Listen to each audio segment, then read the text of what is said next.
Obama e o establishment político estão percebendo o problema. Esse é o Visão Libertária, sua fonte de informações descentralizadas e distribuídas. O ex-presidente americano Barack Obama concedeu uma entrevista para o jornalista Jeffrey Goldberg, da revista Atlantic, em que discutiu vários aspectos da política atual. A frase mais marcante dessa entrevista, que basicamente definiu tudo o que foi dito, foi: a internet é a principal ameaça à nossa democracia. Curioso isso ser dito por um ex-presidente que era um azarão quando competiu pela primeira vez. Acabou ganhando o cargo de presidente justamente por sua capacidade de mobilização das pessoas pela internet. Acho que muita gente não se dá conta disso hoje, mas na época muita gente não considerava sequer que o Obama tivesse chances nas primárias democratas em 2008. Mas o slogan dele nas redes sociais, então algo ainda incipiente, o Yes We Can, Sim Podemos, fez um enorme sucesso. Ele não apenas ganhou as primárias democratas, mesmo sendo um relativo desconhecido então, apenas no primeiro mandato como senador, ele entrou para a política poucos anos antes, em 1996, estava apenas no seu primeiro mandato como senador federal e também ganhou depois a corrida presidencial. Depois ainda se reelegeu em 2012 e virou um verdadeiro ídolo para os democratas. Aquele cara era capaz de usar a internet para fazer milagres. Desde 2016, porém, os democratas começaram a não gostar tanto assim da internet. Passaram a acreditar a ela a vitória do Trump sobre a Hillary. O fato de Trump ser a novidade na política e Hillary ser ligada ao ex-presidente Bill Clinton e a todo o establishment político americano sequer passou pela cabeça dos democratas como um problema potencial. Agora, o próprio Obama, que agora já não é mais um novato, já é um dos principais líderes democratas, não pode mais ser considerado um iniciante na política, se sai com essa: a internet é a principal ameaça à nossa democracia. Segundo ele, existem democratas fazendo pesquisas de campo, indo de casa em casa para entender o que as pessoas pensam sobre política, e esses pesquisadores estão apavorados com a quantidade de pessoas que encaram o Partido Democrata como a fachada de uma organização satânica de pedófilos que só pensa no poder. Você sabe do que eu estou falando, não é? Essa fala do Obama sobre essa pesquisa de opinião feita pelos democratas talvez explique por que, do nada, no início do ano, o Facebook e o YouTube passaram a banir grupos ligados ao QAnon. Estavam certamente incomodando os democratas. Mas vale perguntar, é por isso que a democracia está em risco? Ou só o Partido Democrata? Mais que isso, como pode um monte de gente acreditar em uma teoria da conspiração que surgiu no submundo dos fóruns anônimos da internet? Mas a pergunta principal é: por que isso seria um risco para a democracia? Notícias falsas, teoria da conspiração, já existem há muito tempo. Ok, surgem com mais facilidade na internet, é verdade, mas não são novidade alguma. Sempre existiram teorias da conspiração, sempre existiram notícias falsas. Por que isso seria o fim da democracia?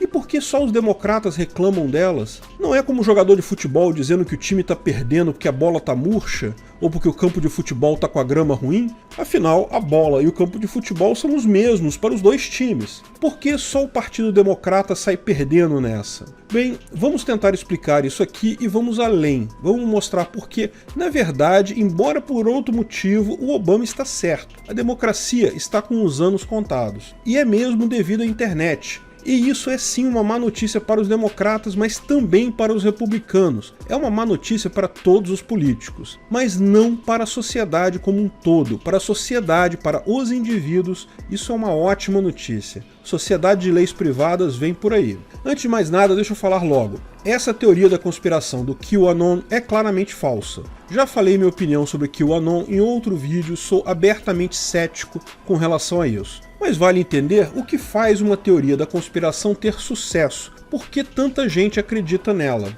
Bem, é preciso entender que com a internet a informação ficou absolutamente barata. Todo mundo tem muita informação em muita quantidade, muito mais do que estávamos acostumados. Uma das coisas que isso causa é justamente a diminuição do valor da informação em si. Simples oferta e demanda, se tem muito mais agora, o preço cai. Isso é o que está destruindo a mídia tradicional, porque ela vivia de vender informação e simplesmente ninguém mais quer pagar o preço que pagavam antes. Mas esse não foi o único efeito. Agora, como todos temos acesso a um conjunto absurdo de informações, as pessoas têm muito mais acesso a informações com pontos de vistas conflitantes. Não é que isso não existisse antes, mas geralmente, quando a mídia tradicional dava enfoque a um aspecto de uma notícia, todas as demais empresas seguiam naquele mesmo enfoque. As pessoas não estavam acostumadas a ver versões diferentes de uma mesma notícia. Veja, essas versões diferentes não são necessariamente falsas, apenas opiniões ou leituras diferentes sobre o mesmo evento factual. Ninguém questiona um evento como a morte de Qasem Soleimani no início do ano, mas teve gente tratando isso como um assassinato brutal, um ato terrorista americano. Por outro lado, teve gente vendo isso como uma vitória da liberdade, como a morte de mais um terrorista iraniano. Também teve gente tratando isso como uma temeridade que poderia gerar uma guerra, outros viram isso como um ato de coragem, enfim. Pode ter havido até fake news por aí sobre isso, mas o que temos hoje principalmente é multiplicidade de leituras em cima de um mesmo evento factual. Nenhuma dessas leituras é factualmente falsa, mas as pessoas vão tender a concordar mais com uma do que com as outras. O problema dessa diversidade de leitura é que as pessoas têm preferências ideológicas e culturais inatas. Elas vão preferir se alinhar à visão que mais as agrada. Suponho que muçulmanos que viam Soleimani como um grande general tendem a ver isso como uma agressão. Patriotas americanos viram isso como um ato corajoso que aumentou a liberdade do mundo com a morte de um terrorista. Mas o fato é que tem infinitas leituras aí, e como temos acesso a todas elas, acabamos optando por ouvir aquelas fontes de informação que apresentam as leituras que nós gostamos mais. Se as pessoas têm uma leitura diferente de um evento, falam sobre ele de forma diferente, isso não deveria ser tratado como fake news. Veja, eu não estou dizendo que não existam fake news de fato, ou seja, notícias factualmente erradas. Existem também, mas o que eu vejo na maior parte dos casos, uma grande parcela do que é chamado de fake news é apenas uma versão discordante, um ponto de vista diferente daquela pessoa ou daquela entidade que declara que aquilo é uma fake news. Portanto, essa busca por uma visão alinhada a preconceitos e posicionamento inato pessoal faz com que muita gente dê valor a notícias e informações vindo dos mais diferentes lados, justamente porque podem, têm essa opção, não estão mais restritas àquela única visão propagada pela mídia tradicional, como estavam antes. Mas não é só isso. Quando você tem tantas visões diferentes de fatos, as pessoas passam a prestar atenção muito mais na lógica intrínseca do que está sendo colocado, muito mais do que na fonte de informação em si. E isso não é uma coisa ruim, não. Fontes de informação podem sempre mentir. O fato de uma informação ser passada pela Globo ou por uma mídia tradicional não quer dizer que essa informação seja mais fidedigna que uma informação achada no Reddit ou no 4chan, num fórum anônimo qualquer da internet. Tipicamente, as pessoas acabam dando um valor muito maior à lógica usada, à análise lógica feita na notícia, muito mais do que a fonte da informação em si. Isso vale tanto para a thread de bate-papo anônimo no 4chan, quanto para a notícia da mídia tradicional. É preciso reconhecer que as teorias da conspiração que fazem sucesso sempre conjugam alguns fatores. Primeiro, algum grau de verdade. Segundo, uma argumentação lógica coerente. E um terceiro, a adesão a algum pensamento ou ideologia pré-concebidos já comum na sociedade, algum medo, alguma coisa que as pessoas já temem na sociedade como um todo. A teoria do QAnon atende bem a esses três pontos. Antes de mais nada, é preciso reconhecer que, embora seja uma teoria da conspiração, ela acertou sim em algumas coisas. Falava da ilha dos pedófilos de Jeffrey Epstein, antes do caso vir à tona. Mas daí para partir para uma generalização absurda do tipo todo o Partido Democrata estaria metido nisso, é errado. Mas que haveria uma seita satânica de pedófilos que quer dominar o mundo é um outro absurdo. Porém, o fato de terem falado sobre a ilha do Jeffrey Epstein antes dá a eles um fundo de verdade. E a lógica também faz sentido. O cara é colocado como sendo uma figura do governo que tem acesso a informações privilegiadas e acertou algumas coisas, então isso realmente dá um arcabouço lógico para ele. E, finalmente, também tem a questão do medo. É um medo recorrente na sociedade que exista uma grande conspiração maligna de pessoas querendo propagar o mal através do mundo. Existe esse medo. Eu, como já disse, não acredito em grandes organizações secretas com planos de dominação do mundo por vários motivos, principalmente porque tudo isso pode ser explicado por coisas mais simples. Pode haver um grupo de democratas amigos do Jeffrey Epstein que curtem uma pedofilia lá na ilha dele? Sim, provavelmente existe um grupinho ali. Isso quer dizer que todo o Partido Democrata está nisso? Muito pouco provável, eu não acredito. Isso quer dizer que pedófilos queiram dominar o mundo? Também não creio, por que isso? Socialistas querem dominar o mundo, isso eu acredito, eles falam isso abertamente. Todo partido político, em última análise, é um grupo de pessoas com sede de poder. Mas isso automaticamente descredencia ter uma organização secreta por trás. Agora, por que não existem teorias de conspiração para o outro lado? Por que só os democratas? Bem, a verdade é que existem e são igualmente compostas de um fundo de verdade,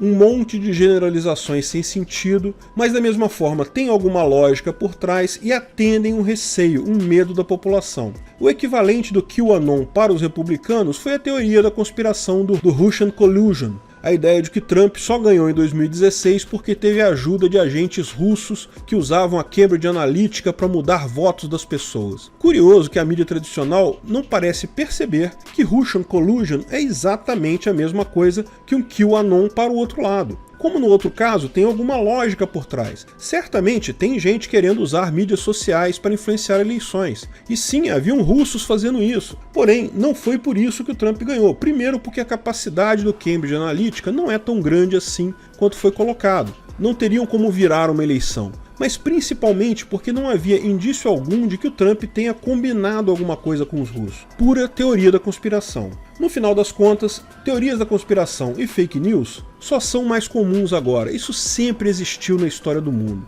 Não é isso que mudou o panorama eleitoral e não é isso, por si só, uma ameaça à democracia. Até porque acontece para todos os lados. Se a bola é ruim, meu amigo, ela é ruim para os dois times. A grande mudança é que a informação descentralizada e distribuída deu muito mais poder e foco para a ideologia inata do indivíduo, ao contrário da homogeneização ideológica que nós tínhamos antes com a mídia tradicional.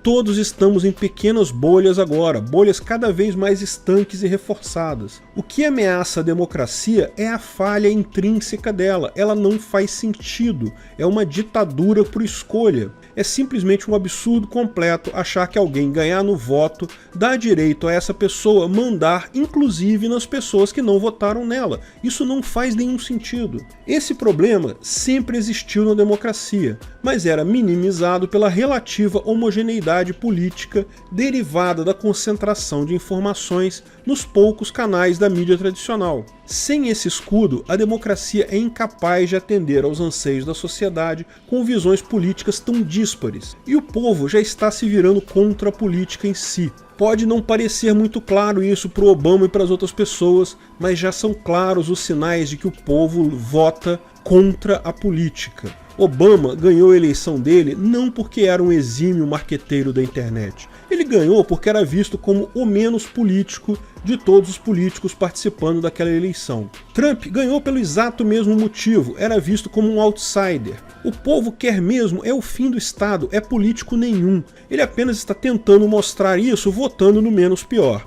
Talvez a recente eleição americana, em que não haviam políticos novos, finalmente mostre ao povo que esse caminho não existe. A solução é o agorismo. É o povo parar de interagir com o Estado, deixar o Estado morrer a morte lenta dele lá quieto.